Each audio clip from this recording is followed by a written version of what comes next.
Une scène d'horreur. Voilà ce qu'ont découvert les policiers le 3 août 2015 dans cet appartement du quartier Arnaud Bernard à Toulouse. Et c'est Eva qui était déjà étudiante à Toulouse, toujours le sourire et ses yeux qui étaient pleins de vie. C'est l'image que j'ai d'elle et c'est l'image qu'on veut garder d'elle. Les enquêteurs vont retrouver le cadavre d'Eva dans cette malle, atrocement mutilée. Même la peine de mort n'aurait pas suffi à notre peine, mais bon, moi je n'aurais jamais de compassion pour eux. S'inspirant selon les propres mots de l'un d'eux, de la série Breaking Bad. Deux étudiants brillants, férus de mathématiques, promis un bel avenir et qui ont basculé dans la drogue. C'est pas simplement un échec, c'est un rêve qui s'effondre. Les deux jeunes affirment que c'est l'attitude de la victime lorsqu'ils ont évoqué cette dette qui aurait déclenché leur geste. D'un véritable déchaînement, déferlement de violence, marqué par l'usage d'un poing américain et d'un pied de biche. Salut à tous, j'espère que vous allez bien. On se retrouve aujourd'hui pour parler d'une affaire française, le meurtre d'Eva Bourseau. Même si elle date de 2015 et qu'elle est donc plutôt récente, j'en ai personnellement peu entendu parler et je ne sais pas si c'est aussi votre cas. En tout cas, elle mérite clairement d'être racontée comme vous allez le voir. Alors comme d'habitude, je vous laisse vous installer bien confortablement, éteindre vos lumières et dès que vous êtes prêts, c'est parti.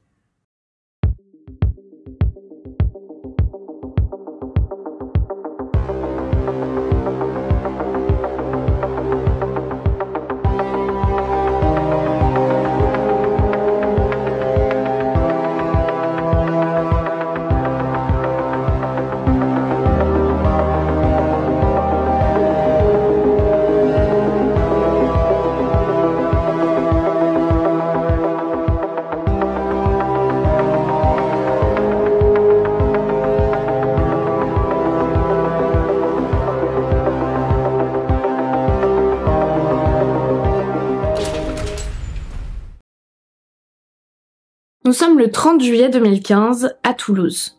Eva Bourseau, une jeune étudiante de 23 ans, ne répond plus au téléphone. Ses amis s'inquiètent, ils remarquent aussi qu'elle n'est plus en ligne sur Facebook depuis plusieurs jours, ce qui est totalement anormal. Sa mère, qui n'arrive pas à la joindre non plus, ne panique pas tout de suite parce qu'elles se sont disputées lors de leur dernier appel et elle pense donc que sa fille lui fait la tête. Une de ses amies décide quand même d'aller chez elle pour vérifier si tout va bien. Elle sonne pendant de longues minutes, mais pas de réponse. Elle décide donc d'attendre encore quelques jours en se disant qu'Eva va bien finir par lui écrire, mais au bout d'une semaine sans nouvelles, elle prévient la famille d'Eva. Sa mère, désormais très inquiète, prend le premier train pour Toulouse. Le 3 août au soir, la mère d'Eva fait appel aux pompiers qui utilisent une échelle pour entrer dans l'appartement depuis la fenêtre. Lorsqu'ils pénètrent à l'intérieur, ils comprennent tout de suite que c'est trop tard et ils empêchent la mère d'Eva d'entrer. La police arrive rapidement sur les lieux, accompagnée d'un médecin légiste. L'appartement d'Eva, c'est un T2 étudiant, pas très grand, mais avec une chambre séparée. Et c'est justement dans cette chambre que la police dit avoir trouvé le corps. Mais ce qui surprend le légiste quand il entre dans l'appartement, c'est l'odeur. Lui qui est habitué à examiner des cadavres en putréfaction, est très étonné parce que l'odeur est certes bien présente, mais clairement pas aussi intense que ce à quoi il pourrait s'attendre. Pendant que la police fait les premiers prélèvements, il observe les lieux. Les affaires d'Eva sont dans des grands sacs poubelles, 12 au total, comme si elle allait déménager. Il y a également 12 bouteilles et bidons d'acide chlorhydrique, entièrement vides. La porte de la chambre et les fenêtres sont calfeutrées avec du scotch, et il suppose que le but était d'éviter que les éventuelles odeurs n'arrivent jusqu'aux autres appartements. La serpillière et le seau laissés dans la pièce suggèrent aussi que l'appartement a été nettoyé. Lorsqu'il baisse les yeux, le légiste remarque un sac poubelle à ses pieds. Il enfile ses gants, ouvre le sac et trouve à l'intérieur un pied de biche, sur lequel il y a du sang et des chairs en décomposition. Il avertit tout de suite ses collègues « Mettez ça sous scellé, c'est peut-être l'arme du crime ». Puis, les enquêteurs le conduisent dans la chambre vers une caisse en plastique pas bien grande. Sur le couvercle sont posés un désodorisant et un produit pour repousser les insectes. Une fois tous les prélèvements effectués, le légiste est enfin autorisé à examiner le corps.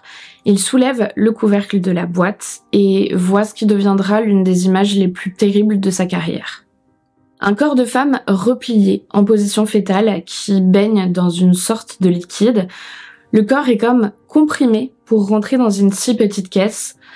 Le légiste remarque immédiatement qu'il manque des lambeaux de chair et d'os à plusieurs endroits, un petit peu comme si on avait découpé des morceaux à la machette. Le liquide indéterminé dans lequel baigne le corps est prélevé et conservé pour effectuer des analyses plus poussées. Et pour éviter d'abîmer davantage le corps, le légiste demande à ce qu'il soit transporté directement dans la boîte jusqu'à l'institut médico-légal où il pourra procéder à l'autopsie. Mais avant ça, il doit absolument essayer de trouver un signe distinctif, quelque chose pour identifier le corps dont le visage est méconnaissable. Et c'est grâce à un petit tatouage de chauve-souris qu'il détermine finalement qu'il s'agit bien d'Eva Bourseau. Le lendemain, le véritable travail du légiste commence. Il doit maintenant procéder à l'autopsie. Il constate tout de suite que le corps est particulièrement dégradé. Un bras a presque disparu ou fondu. Les chairs se détachent comme si elles avaient été bouillies et les os sont friables.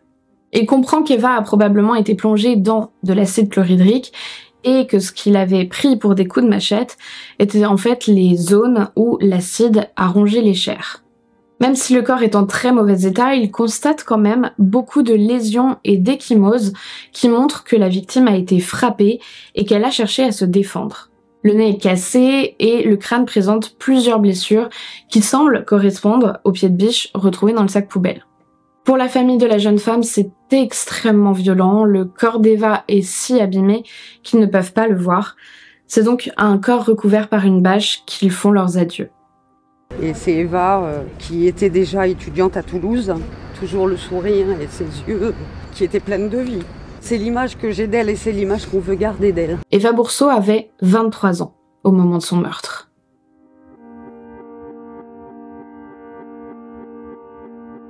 Je vais commencer par vous parler un peu d'Eva, de qui elle était, de ce qu'elle aimait, avant de revenir sur les circonstances de son meurtre. Eva Bourseau est née le 5 avril 1992 à Toulouse. Elle passe les 3 premières années avec ses 2 parents, Sylvie et Christophe, qui n'auront pas d'autres enfants. Ses parents se séparent peu de temps après son 3e anniversaire et Eva part vivre avec sa mère, qui a trouvé un travail d'ambulancière dans le Lot. Après plusieurs années à voyager pour le travail, son père finit par se remarier à une femme qui a déjà 4 enfants, tous plus âgés qu'Eva, mais ça ne semble pas la déranger, au contraire, elle, vu qu'elle n'a jamais eu de frères et sœurs, adore passer du temps avec sa nouvelle famille agrandie. Par contre, elle exprime plus de réticence à l'idée que sa mère trouve quelqu'un et elle se montre parfois possessive. Elle aurait même dit à son père « Elle n'a pas besoin, elle m'a moi ». Et d'ailleurs, il n'est pas question pour elle non plus de se marier, elle est catégorique, elle ne se mariera jamais et elle n'aura pas d'enfant. Elle attend beaucoup plus de la vie. À peine 12 ans, elle sait déjà qu'elle ne veut pas suivre le même chemin que tout le monde et c'est carrément presque une obsession. Adolescente, Eva est une jeune fille sage, en tout cas jusqu'à ses 19 ans. Elle lit beaucoup, elle ne boit jamais et ne fume pas non plus. Dès son plus jeune âge, Eva partage aussi ses rêves de réussite à ses parents. Quand ils lui demandent ce qu'elle aimerait faire plus tard, elle répond généralement « femme d'affaires ».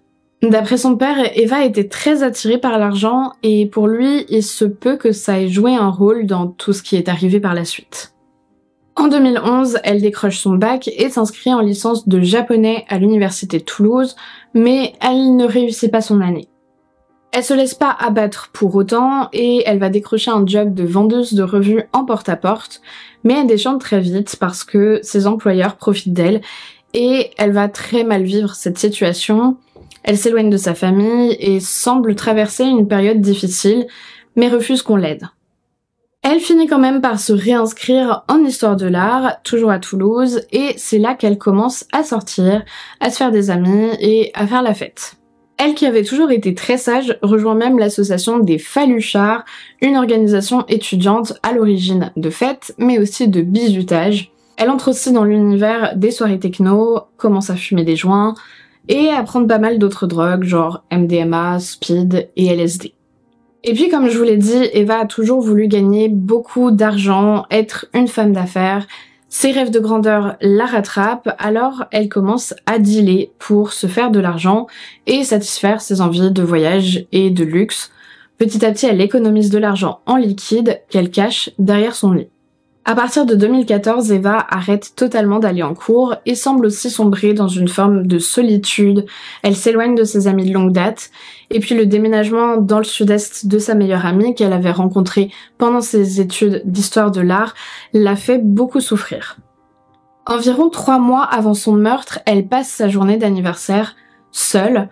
Elle a d'ailleurs fait un tatouage pour célébrer cette journée de merde, comme elle l'a dit elle-même. Et peut-être que ça lui fait une sorte de déclic parce que elle essaye depuis quelques semaines de reconnecter avec sa famille et ses anciens amis. Elle évoque même l'envie de se reprendre en main, de reprendre ses études, de s'éloigner du milieu de la nuit. Son historique internet le montre également, elle consulte des sites de centres de désintoxication.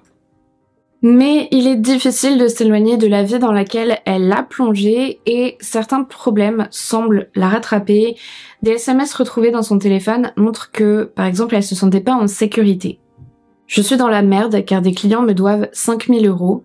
Ou encore, Taha, il y a des sales histoires, bref, ça me fait bader. Le soir de sa mort, Eva évoque une visite d'un dénommé Taha, précédemment cité dans un autre SMS. À un ami, elle envoie un message pour dire que le fameux Taha est passé chez elle à l'improviste et elle raconte « J'ai vraiment eu peur quand il a débarqué ». Suite à ces SMS découverts dans le téléphone de la victime, la police commence son enquête sur le fameux Taha. Leur rencontre daterait d'environ 6 mois, c'est une connaissance d'Eva avec qui elle fume occasionnellement des joints et fait la fête. Les enquêteurs se concentrent aussi sur un dénommé Guillaume, dit le Chinois, qui était en fait le fournisseur de drogue d'Eva. Mais surprise, 2 jours après la découverte du corps, Taha se présente de lui-même au commissariat. Il dit détenir des informations capitales concernant le décès d'Eva. Comme il est déjà suspecté, les gendarmes le placent tout de suite en garde à vue. Lui, à ce moment, est un petit peu stressé, mais souriant, selon les propos de son avocate commise d'office.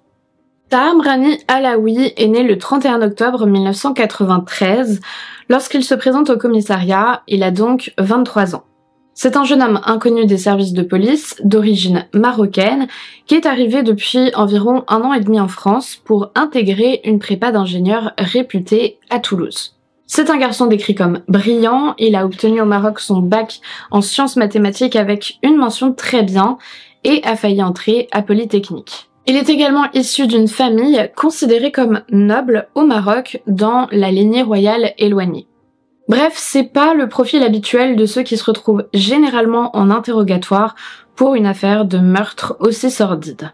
Et donc Taha, qui s'est présenté spontanément au commissariat, je vous le rappelle, livre sa version des faits. Il affirme n'y être pour rien dans le meurtre d'Eva Bourseau, mais par contre avoir été impliqué dans la suite des événements, c'est-à-dire avoir participé à la tentative de faire disparaître son corps. Il dit que le tueur est un ami à lui, Zakaria Banouni, et il raconte ce qui se serait passé. Zakaria et Eva auraient eu une dispute car la jeune femme ne remboursait pas une dette de drogue d'un montant de 6 000 € et la situation aurait dégénéré. Depuis plusieurs mois, comme eux, la jeune femme se livrait à un trafic de drogue pour le compte d'un étudiant de 23 ans. À cette occasion, elle aurait contracté une dette de 6 000 € envers lui. Les 2 jeunes affirment que c'est l'attitude de la victime lorsqu'ils ont évoqué cette dette qui aurait déclenché leur geste. Taha indique également aux policiers que ce serait Guillaume, le Chinois, qui a commandité le meurtre. Zakaria se serait donc soumis aux ordres et, comme je vous ai dit, la dispute aurait dérapé. Paniqué, ensuite, Zakaria aurait fait appel à Taha pour l'aider à masquer les preuves.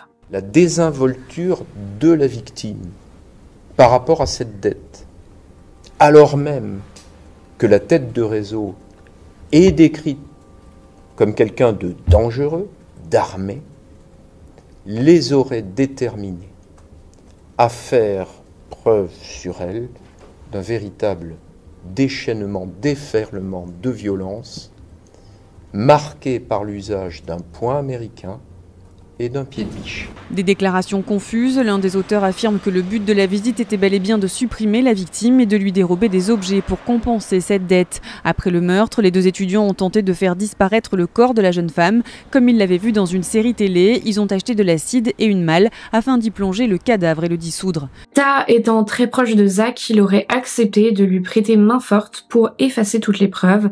Leur plan est alors de faire croire qu'Eva a fait une fugue.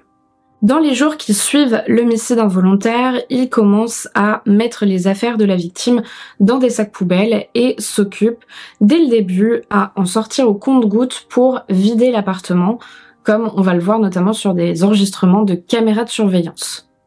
C'est même Taha qui propose à Zachariah de s'inspirer d'une scène de la série Breaking Bad pour faire disparaître le corps d'Eva en achetant une caisse en plastique et de l'acide chlorhydrique.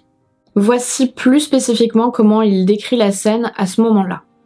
Dans la nuit du dimanche 26 au lundi 27 juillet 2015, vers 3 ou 4 heures, il est revenu chez moi et il m'a dit exactement « Mec, j'ai fait de la merde ». Je lui ai dit « Comment ça ?» Et il m'a répondu « Mec, j'ai vraiment fait de la merde, je crois que j'ai tué Eva, est-ce que tu peux venir voir avec moi ?» J'y suis allée vers 4 ou 5 heures du matin et là, ça a été le choc. Eva était par terre, complètement défoncée. C'est-à-dire qu'il lui avait pété la gueule. On voyait qu'elle avait reçu des coups. Elle avait les pieds sur son frigo et était allongée par terre dans un lac de sang, et ses yeux bleus magnifiques étaient ouverts, en train de me voir comme si elle me demandait quelque chose. À votre demande, je vous précise qu'elle était vêtue d'une sorte de nuisette qui lui arrivait en haut des cuisses. Il y avait beaucoup de couleurs dessus, du bleu ciel, du marron, un peu de blanc. En fait, je sais pas trop, mais le bleu ciel, c'est sûr. J'ai dû m'asseoir, j'ai vomi par terre et même dans tout l'immeuble, dans les escaliers, dans l'entrée de l'immeuble. On a dû rester 1 heure sur place et c'est là que Zach a commencé à me supplier de trouver une solution pour ce qu'il avait fait. Je lui ai dit que je devais réfléchir. Après de telles révélations, les enquêteurs font tout de suite placer en garde à vue Guillaume, dit le chinois, et Zachariah. Zachariah Banouni, lui, il est très jeune, il a 18 ans, et son profil est là encore étonnant car son casier judiciaire est vierge. Et puis il est considéré comme brillant dans ses études. Il suit d'ailleurs des cours dans une fac de mathématiques à Toulouse après avoir obtenu une mention bien à son bac scientifique. Lui aussi est issu d'une famille marocaine, mais par contre il est d'origine plutôt modeste et il est né en France. Lorsque les deux jeunes hommes se rencontrent, c'est le début d'une spirale infernale. Taha n'a pas vraiment d'amis. Zach vient avec les siens, des copains de Fermat. Là, ils apprennent à se connaître, ils ne se quittent plus. Zachariah vient d'abord dormir chez Taha à l'occasion pour réviser ou préparer des examens, mais il habite toujours chez ses parents. Il finit par s'installer pour de bon chez Taha et rentre moins dans sa famille à Saint-Jory. Taha appelle Zach mon petit frère, Zach appelle Taha mon grand frère. Taha paye le loyer, les courses et les drogues. Il initie Zachariah aux champignons hallucinogènes, au LSD, au speed et à la MDMA. Il achète les produits à Guillaume, dit le chinois, rencontré une nuit sur le parking de l'Inox. Mais problème, en garde à vue, les deux versions données par Taha et Zachariah ne correspondent pas. En interrogatoire, Zachariah reconnaît les faits, il raconte avoir rencontré Eva par le biais de Taha. Ce soir-là, lui et Taha se seraient rendus chez elle en pensant qu'elle serait absente pour la cambrioler, mais malheureusement, elle était chez elle. Zachariah explique qu'il a frappé Eva dès qu'elle a ouvert la porte avec un poing américain à plusieurs reprises avant que Taha prenne la relève avec un pied de biche pour qu'elle leur dise où elle cachait son argent, et puis tout à coup, ils auraient vu finalement qu'elle ne respirait plus. Quant au chinois, Guillaume, c'est un jeune homme de 23 ans qui n'a pas de casier judiciaire, lui non plus. Son profil ne correspond pas à celui qu'ont tenté de dépeindre les deux autres suspects, celui du gros dealer dangereux à la tête d'un réseau de trafiquants de drogue. En interrogatoire, Guillaume nie toute implication. Il admet avoir mis en place un petit trafic de drogue qu'il achetait sur le darknet, mais ce serait tout. Au bout de 36 heures de garde à vue et plusieurs interrogatoires, Taha Amrani Alaoui reconnaît qu'il était effectivement avec Zachariah depuis le début, lors de l'agression. Leurs versions se rejoignent enfin, mais aucun des deux ne reconnaît être celui qui a tué Eva, chacun rejette la faute sur l'autre. 2 mois après leur arrestation, la juge convoque Taha et Zachariah, qui vont lui faire une révélation surprenante. Ils reconnaissent avoir tué Eva après un cambriolage qui aurait dérapé, mais cette fois, ils innocentent Guillaume. Une dizaine de jours avant le meurtre, ils auraient appris qu'Eva lui devait de l'argent, qu'elle devait lui rendre à telle date. C'est comme ça qu'ils ont su qu'elle devait avoir du liquide caché chez elle, mais ils ne reviennent pas sur le reste et s'accrochent à leurs versions respectives. Ils s'accusent mutuellement d'avoir porté le coup fatal. Du coup, environ 1 an après le meurtre, la juge d'instruction en charge du dossier décide d'organiser une reconstitution pour essayer d'y voir un peu plus clair et de mettre les versions de Zach et Taha à l'épreuve. Le quartier Saint-Cernin était bouclé ce matin à Toulouse lorsque Taha, 23 ans, et Zach, 20 ans, sont arrivés dans l'ancien appartement d'Eva Bourseau afin d'y reproduire les gestes qui auraient entraîné sa mort le 27 juillet 2015. Rappelons que le corps de cette étudiante avait été plongé dans 23 litres d'acide, un incroyable scénario inspiré de la série Breaking Bad pour tenter de la faire disparaître. Dans l'appartement, l'atmosphère est lourde, la vaisselle est toujours dans l'évier, les photos sont encore accrochées au mur, c'est comme si le temps s'était figé. Mais les accusés ne semblent pas perturbés pour autant, ils ne manifestent aucune émotion. Nous sommes depuis le début de la matinée dans la chambre d'Eva, minuscule, et d'être confronté à ce lieu nous permet de mieux appréhender le côté terrible des faits qui sont reprochés à ces deux jeunes. Cet après-midi, il y aura l'après qui est également bien évidemment terrible, où ils vont mettre la victime dans une malle et remplir cette malle d'acide. Le scénario du meurtre se précise et les accusés livrent une version détaillée du déroulé de la soirée. Ils seraient arrivés aux alentours d'1h30 du matin chez Eva, ils auraient tous pris de la drogue ensemble jusqu'à 4h, puis Taha et Zach seraient partis. Mais ensuite ils s'en veulent, aucun des deux n'a eu le courage de forcer Eva à leur donner de l'argent. Alors ils remontent, et lorsqu'Eva, déjà en chemise de nuit, leur ouvre à nouveau, Zach lui assène un violent coup de poing américain en plein visage. La jeune femme cherche à fuir, mais il s'acharne jusqu'à ce qu'elle s'effondre, inconsciente. Et c'est pendant cette reconstitution que Taha avoue enfin qu'il est le dernier à avoir frappé Eva à coups de pied de biche. Jusqu'à présent, aucun des deux n'avait reconnu être l'auteur du coup fatal, responsable du meurtre d'Eva. Taha, le plus âgé, aurait d'ailleurs reconnu pour la première fois avoir donné le coup fatal à la jeune femme à l'aide d'un pied de biche. Taha, en colère parce qu'il n'arrivait pas à trouver l'argent, aurait frappé Eva 6 fois au visage avec un pied de biche avant de finalement le trouver derrière le canapé. Et là, Taha et Zach se mettent à compter les billets à seulement quelques mètres du corps de la jeune femme, un détail glaçant qui n'avait, lui non plus, pas été partagé par les accusés. Cette reconstitution se termine par Taha et Zach qui montrent de quelle manière ils ont plongé Eva dans l'acide chlorhydrique. C'est une scène qui est particulièrement difficile à vivre pour toutes les personnes présentes dans l'appartement à ce moment-là. Le procès de Taha Mrani Alaoui et de Zakaria Banouni s'ouvre le 10 décembre 2018 à la cour d'assises de Toulouse. Ce qui saute d'abord aux yeux des membres de la famille d'Eva présents dans la salle, c'est qu'aucun des deux ne semble manifester de remords. Ils sont tout aussi froids et absents que lors de la reconstitution et ne montrent aucune émotion. Par contre, il y a visiblement un gros décalage entre les deux attitudes adoptées par les accusés. Taha semble très sûr de lui, fier, il soutient le regard de tout le monde. Il est très factuel, très scientifique dans ce qu'il dit. Et Zakaria, lui, il va fixer le sol, il porte une chemise blanche repassée avec soin, il a la tête baissée et il semble tout mettre en œuvre pour se faire discret. Mais attention, pour l'avocat de la famille d'Eva Bourseau, c'est une stratégie pour appuyer sa défense qui s'axe autour du fait qu'il n'aurait fait que suivre Taha, ce qui ne colle pas spécialement avec le déroulé des événements et les faits. Parce que c'est bien Zach qui a donné le premier coup de poing avec le poing américain, c'est lui qui va acheter l'acide pour dissoudre le corps d'Eva, et pour l'avocate, il n'est clairement pas moins coupable que Taha. D'ailleurs, les propos du médecin légiste vont dans ce sens-là, puisqu'il revient sur ses premières constatations, et cette fois il affirme que la mort d'Eva n'a pas été causée par les coups de pied de biche de Taha.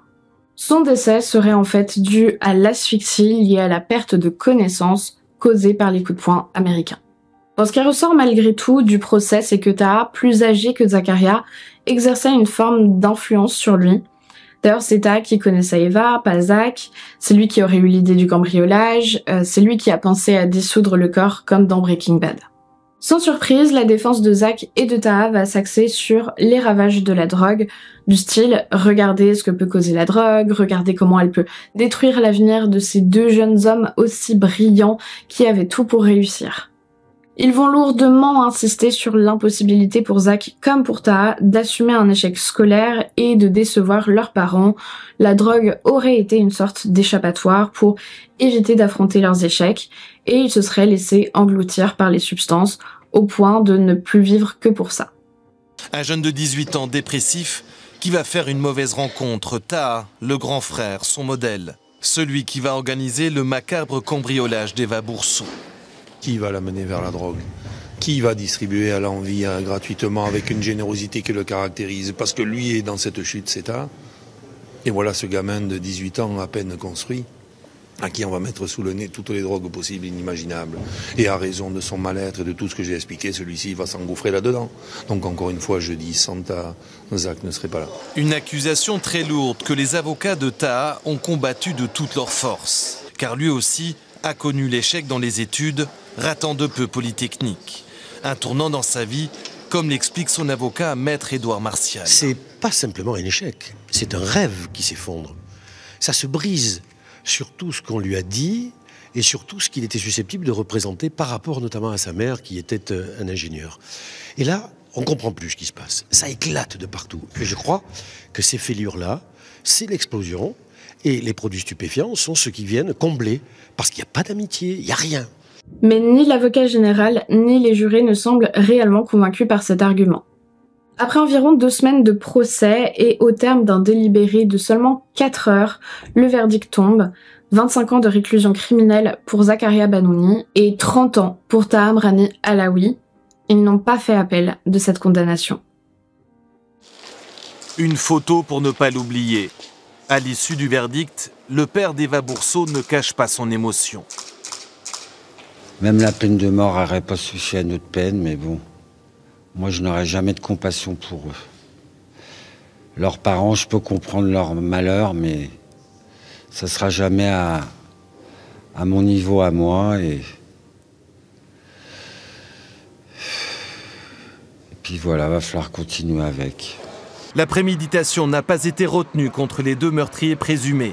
Même s'il ne m'appartient pas de commenter les décisions de justice, c'est une décision qui est sévère, mais qui peut paraître adaptée par rapport aux faits qui ont été reprochés. Est-ce que ça valait 25 ans? Ça pose le problème de l'extrême jeunesse, ça pose le problème de la drogue, ça pose le problème de l'entraînement. Le jury a considéré qu'il fallait marquer une différence. Comme cela vient d'être dit, on est satisfait que la différence ait été marquée. Bon, essayons de creuser un petit peu plus le profil des 2 meurtriers. La première chose qui ressort dans ce dossier, c'est combien tous les proches de Zakaria et Taha se disent très surpris et sont dans l'incompréhension de leurs gestes. Les gens qui les connaissaient pensaient tous qu'ils avaient tout pour réussir. Le tuteur de Zach, par exemple, ne comprend pas quand il apprend la nouvelle. Il va d'ailleurs aller le voir en prison à de très nombreuses reprises. Et même le procureur, lors du premier procès pour trafic de stupéfiants, a déclaré « Ce ne sont pas des jeunes gens perdus, désociabilisés, sans encadrement ni rien. Ce n'est pas vrai. Ils sont soutenus et aimés. Ce ne sont pas les personnes que l'on a l'habitude de croiser dans les box. » Bref, personne n'a rien vu venir et on cherche désespérément des explications. Alors déjà, évacuons tout de suite la question des troubles psychiatriques sévères. Les experts psy qui ont travaillé sur l'affaire n'en ont trouvé aucun, ni chez Taha, ni chez Zakaria. Les 2 jeunes hommes ne souffrent d'aucune maladie mentale, d'aucune psychose. Ils ne sont pas le produit défectueux d'un milieu hostile, ni enfance sordide, ni famille dysfonctionnelle. Tout le contraire. Alors comme toujours, quand on n'a rien au niveau psychiatrique, on se tourne vers l'enfance et l'éducation. Zakaria Banouni a pourtant été un enfant aimé, sa famille était là pour lui, il n'a pas eu de carence affective. Par contre, c'était une famille modeste, à l'éducation assez stricte, en tout cas dans le sens hyper sérieuse. Les parents de Zach l'encouragent à réussir ses études, ils veulent que leur fils s'élève et ait une bonne vie plus tard. Depuis petit, on dit de lui qu'il est très intelligent, il a même été repéré pour venir au lycée Pierre de Fermat à Toulouse, qui est un établissement prestigieux. C'est même le premier lycée de Haute-Garonne concernant le taux de réussite au bac et le taux de mention très bien. Zacharia obtient son bac mention bien en avance et à 17 ans, il entre en classe prépa de maths, toujours à Pierre Fermat. Et c'est donc à cette période qu'il découvre pour la première fois la liberté de la vie étudiante. Alors c'est vrai qu'il y a un certain nombre de points communs entre Zacharia et Taha, mais il y a aussi pas mal de divergences. Taha, comme je vous l'ai dit, vient d'une famille aisée, il a grandi au Maroc et il a toujours été le meilleur élève de sa classe, voire même de son niveau. Ses camarades étaient admiratifs de lui. Pour lui, tout est facile, il a même pas vraiment besoin de travailler, il est souvent décrit comme orgueilleux, arrogant, avec un ego surdimensionné et une estime de lui trop élevée. Arrivé en France pour poursuivre ses études après son bac, Taha est très seul. Contrairement à Zacharia, il a peu d'amis. Et contrairement à Zach aussi, il aime l'esprit de compétition de la prépa, car il a envie d'être au-dessus des autres. Sauf qu'en études sup, ça se passe pas bien, ni pour Taha, ni pour Zacharia. Tous les deux ont du mal, échouent, parce que la réalité de la prépa, c'est souvent ça, hein. Des très bons élèves qui se prennent pour la première fois de leur vie des notes du style 5, 6, et ça les mine complètement parce qu'ils passent leur temps à travailler pour obtenir des résultats pareils. La prépa, c'est vraiment ultra violent. C'est à cette période que les deux jeunes hommes se rencontrent, ils vont partager un joint lors d'une pause à la bibliothèque, et ça accroche tout de suite entre eux. En beaucoup de points, ils se ressemblent, ils ont les mêmes origines, la même passion pour les maths, sauf qu'au lieu de s'entraîner dans un cercle vertueux, c'est tout le contraire qui se produit. Taha fait découvrir les drogues de synthèse à Zacharia et à partir de là, c'est la dégringolade. Leur consommation va très vite au-delà du récréatif. C'est pas une fois de temps en temps dans un contexte de soirée. Non, eux vraiment c'est tous les jours, dès le réveil, des mélanges de plusieurs substances. Bref, ils tombent très vite dans l'addiction. Vendre, acheter, avaler, c'est un comportement boulimique, une consommation orale. Jamais ils ne se sont piqués. C'est la consommation la plus primitive, avaler pour combler un vide. Et tout ça, ça a un coût. Alors, assez peu de temps après leur rencontre, les deux amis se mettent à dealer de la drogue qu'ils se procurent auprès du Chinois ou en passant directement commande via le Darknet. Ils se retrouvent aussi à vivre en coloc dans un appartement absolument insalubre. Leur rythme de vie est complètement décalé, ils se lèvent en milieu d'après-midi, ils se droguent, l'appartement est très en désordre et sale, il y a de la drogue partout. Les amis de Zacharia prennent peur, ils le sentent sur une pente glissante mais ne savent pas quoi faire pour le récupérer. Au bout de quelques mois, les deux garçons sont tout simplement méconnaissables. Leurs proches disent qu'ils les reconnaissent pas, ils sont amaigris, ils ont le teint vert ou gris, et dans leur comportement, c'est juste des zombies. Mon client est un jeune qui avait tout pour réussir, tout pour réussir sa vie, jeune extrêmement brillant, extrêmement intelligent, grandes écoles, etc. Et qui est tombé dans la drogue, qui était toxicomane au plus haut stade. Et cette toxicomanie l'a conduit à commettre des faits terribles qui lui sont reprochés au mois de décembre devant la cour d'assises de la Haute-Garonne. Alors oui, clairement, les drogues font partie du problème. Elles sont un des facteurs qui ont probablement amené les deux jeunes hommes jusqu'à leur horrible passage à l'acte. Mais un certain nombre d'autres causes ont été citées. Certaines sont, à mon sens, plus cohérentes que d'autres. Les avocats des deux meurtriers vont par exemple pointer du doigt les séries violentes que regardaient Zacharia et Taha, comme Breaking Bad ou Narcos, car selon eux, ces séries présentent des criminels, des dangereux narcotrafiquants comme des héros. Ce dossier est terrifiant, est emblématique d'un très gros problème de société lié à cette jeunesse qui part un petit peu dans tous les sens, hein, lié au phénomène Internet, séries télévisées, etc. Parce qu'il y a un terrible décalage entre la personnalité de ces jeunes, et notamment de mon client, qui est un étudiant normal et très bien inséré, et le dérapage absolument exceptionnel qui le préoccupe ou qui les préoccupe. Bon, clairement, je sais pas si les avocats en question ont vu ces séries parce que c'est pas du tout le message qui est derrière, bien au contraire. Bref, pour moi, les séries n'ont franchement pas dû jouer un rôle majeur dans tout ce qui s'est passé.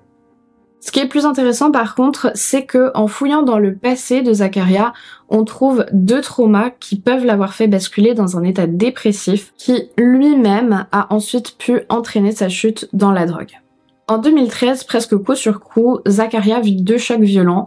Le 23 mars 2013, la mère de sa meilleure amie, à laquelle ils allaient rendre régulièrement visite, décède des suites d'un cancer généralisé. Ce décès brutal est vécu par Zach comme une injustice qui lui est très difficile d'accepter. Puis le 8 avril 2013, un de ses amis et camarades de classe de terminale se suicide. C'était apparemment un jeune homme qui rêvait lui aussi d'aller en prépa de maths, mais qui avait des difficultés en cours. Et un soir, la veille d'un examen, il aurait appelé Zach en panique car il avait perdu sa calculatrice et donc il aurait demandé à Zach de la lui prêter pour le contrôle du lendemain. Zakaria lui aurait répondu non pour lui faire une blague, mais en réalité, il s'était arrangé pour en récupérer une deuxième et il pensait faire la surprise à son ami le lendemain, juste avant l'interro, de lui ramener. Sauf que le lendemain, son ami n'est pas venu au lycée, il s'était suicidé pendant la nuit. Suite à ça, Zach semble avoir gardé vraiment un énorme sentiment de culpabilité en se disant qu'il était responsable de la mort de son camarade, alors qu'en réalité non, il avait malheureusement beaucoup et bien plus que ça qui l'a poussé à sauter la vie. Bien entendu, je vous parle pas de ces 2 événements pour excuser quoi que ce soit, je vous donne juste ces éléments parce que je pense qu'ils nous permettent d'un petit peu mieux comprendre certaines fragilités et comme vous le savez, c'est souvent une accumulation de tout un tas de facteurs qui amènent au passage à l'acte, mais ce sont juste des pistes d'explication et certainement pas une justification. Ensuite, du côté de Taha, on n'a pas beaucoup d'infos pour le coup. Il y a une hypothèse qui a été évoquée par un expert psychiatre au moment du procès qui est intéressante. En fait, selon lui, un tel acharnement, un tel déchaînement de violence de la part de Taha lors du meurtre est impossible à justifier par le fait qu'il était juste sous l'emprise de la drogue. Lui avance la théorie de la frustration sexuelle, parce qu'en fait, c'est un petit peu flou, mais certaines personnes ont raconté que Taha et Eva avaient déjà eu des relations sexuelles. D'autres ont dit que Taha aurait essayé de lui faire des avances et que Eva les aurait repoussées. Tout ça c'est pas hyper clair, mais ce qui semble quand même assez admis, c'est que Taha avait une sorte d'obsession pour Eva. La petite amie de Taha a carrément déclaré que à cette époque-là, elle avait pas mal de doutes dans ce sens-là. Taha n'arrêtait pas de me parler d'Eva, je pensais même qu'il était amoureux d'elle.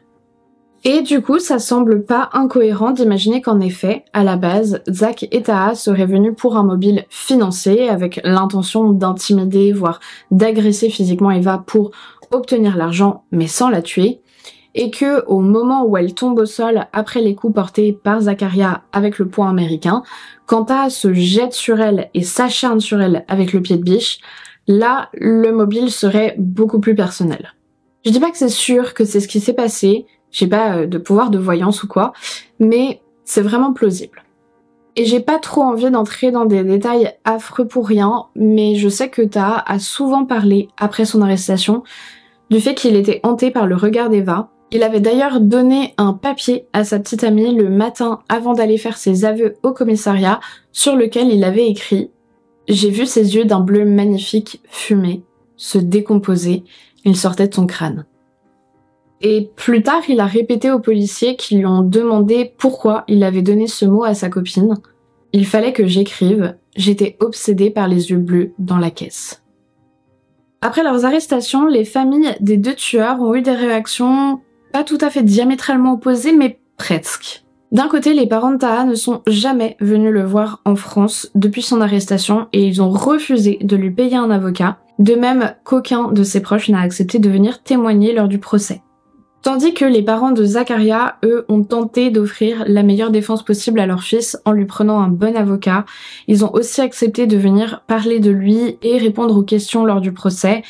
Et forcément, ce sont des parents, donc c'est un peu normal, mais pour eux, c'est vraiment Taha qui a tiré leur fils vers le bas, et plus bas que bas même.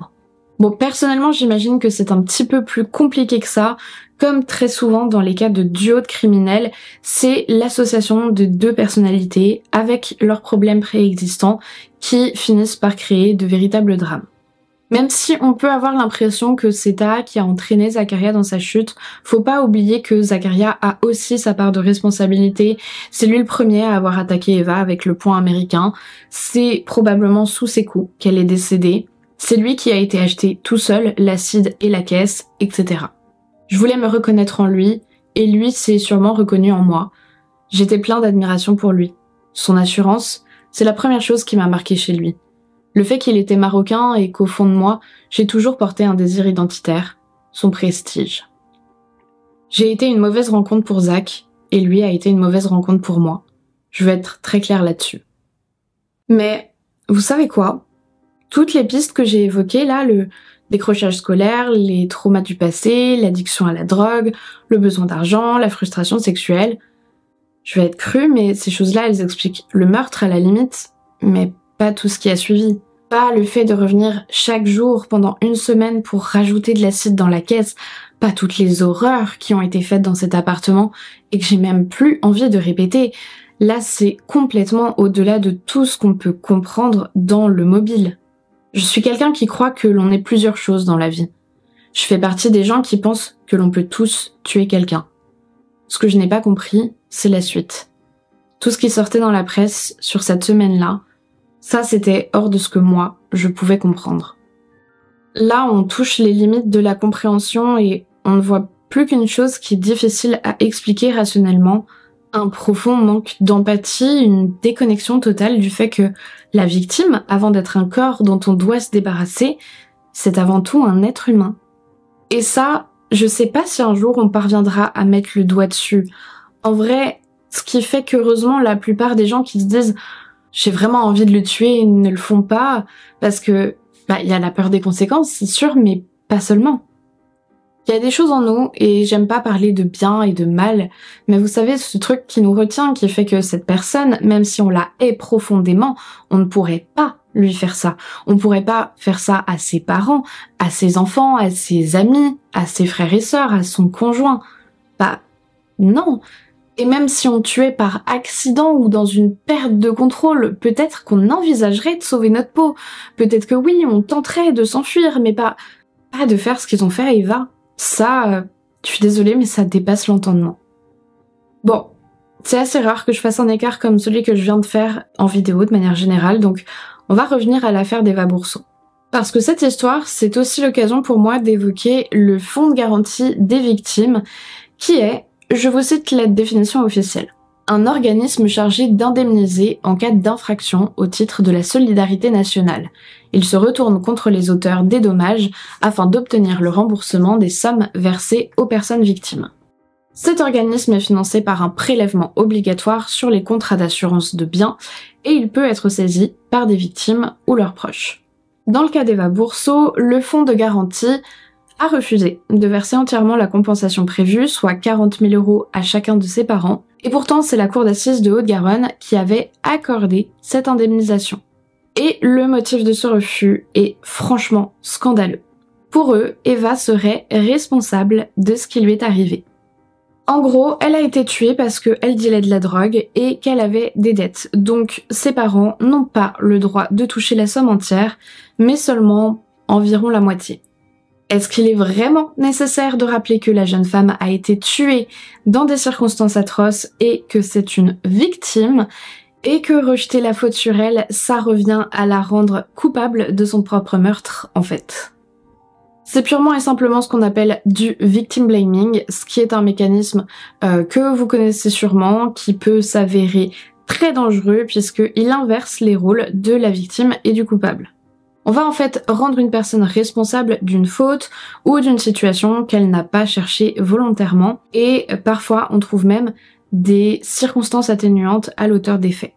Dans le cas d'Eva par exemple, on sous-entend que c'est parce qu'elle vendait de la drogue qu'elle a été tuée et que d'une certaine manière elle l'a cherchée et en faisant ça on atténue clairement la responsabilité des agresseurs. Évidemment, ces propos sont affreux et particulièrement difficiles à entendre pour les parents d'Eva Bourseau, déjà anéantis par la perte de leur fille. Déjà que depuis le début de cette affaire, il y a tout un phénomène qui a conduit la plupart des journalistes à présenter hyper rapidement Eva Bourseau comme la victime une dileuse toxico et les meurtriers comme des génies promis à un avenir brillant dont la vie a été gâchée par la drogue. Ça fait beaucoup. Oui, je sais, je suis remontée aujourd'hui. Leur rappeler que c'était pas juste une fille qui se droguait. C'était un peu comme ma grande sœur, ma cousine. J'ai beaucoup vécu avec elle, on a été voisines, on a été très très proches. Et malheureusement, ce problème avec le fonds d'aide aux victimes n'est pas un cas exceptionnel. C'est arrivé dans plein d'autres cas. Par exemple, en 2013, au Mans. Une jeune femme qui avait été défenestrée par son compagnon violent et rendue paraplégique suite à cette chute n'a pas eu le droit à l'indemnisation maximale prévue, sous prétexte qu'elle n'aurait pas dû rentrer chez elle. Je vais me retenir de faire un commentaire, je vous jure, j'en pense pas moins, mais ça va être compliqué pour moi de rester poli. Alors sachez d'ailleurs que dans les faits, c'est plutôt rare que les victimes ou leurs proches bénéficient réellement de la compensation maximale prévue par le fonds d'aide, mais c'est d'autant plus choquant quand on voit les arguments qui sont avancés dans certains cas. Je précise aussi que ce fonds d'aide est avant tout prévu pour que les victimes ou les familles de victimes puissent couvrir les frais imprévus liés au drame qu'elles ont vécu, les honoraires d'avocats, les dépenses médicales éventuelles, les pompes funèbres, etc. Donc c'est pas un cadeau, hein, mais il s'agit vraiment d'une aide qui peut s'avérer indispensable. Bon allez, sur ce, je crois que je vais conclure ma vidéo. Vous l'avez compris, c'est une affaire qui m'a bien remontée, même si c'est très souvent le cas, hein. Je trouve qu'il y a vraiment plein d'éléments qui s'accumulent dans cette histoire et qui créent un très fort sentiment d'injustice. Peut-être parce que c'est assez récent, peut-être parce que c'est arrivé dans mon pays, peut-être aussi parce que je trouve que ça n'a pas fait assez de bruit, même si malheureusement je sais bien qu'il y a plein d'affaires quasiment tous les jours qui mériteraient qu'on en parle. En tout cas voilà, c'est une affaire qui m'a clairement pas laissée indifférente et je pense que ce sera votre cas aussi. En tout cas, n'hésitez pas à me dire ce que vous avez pensé de cette vidéo dans les commentaires.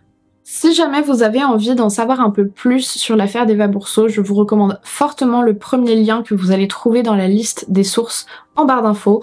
Il répertorie les 9 articles d'une série qu'a consacré Slate à l'affaire et il y a vraiment beaucoup d'éléments que j'ai pas pu raconter ici. Il y a plein de témoignages de personnes proches du dossier qui l'ont vraiment vécu de l'intérieur, donc c'est super intéressant. Ça nous a été très utile pour écrire cette vidéo. J'espère que mon travail pour condenser tout ça en une vidéo vous aura plu, vous aura fait découvrir cette affaire si vous la connaissiez pas, ou en tout cas appris des choses supplémentaires dessus. N'oubliez pas le petit pouce en l'air et l'abonnement qui font toujours plaisir. Moi je vous dis à très vite pour une prochaine vidéo, je vous fais plein de gros bisous et en attendant comme d'habitude, n'oubliez surtout pas de rallumer vos lumières. But I won't be afraid of these cold lines on my face, for they may lead me to a better place. Will you remember what I've done?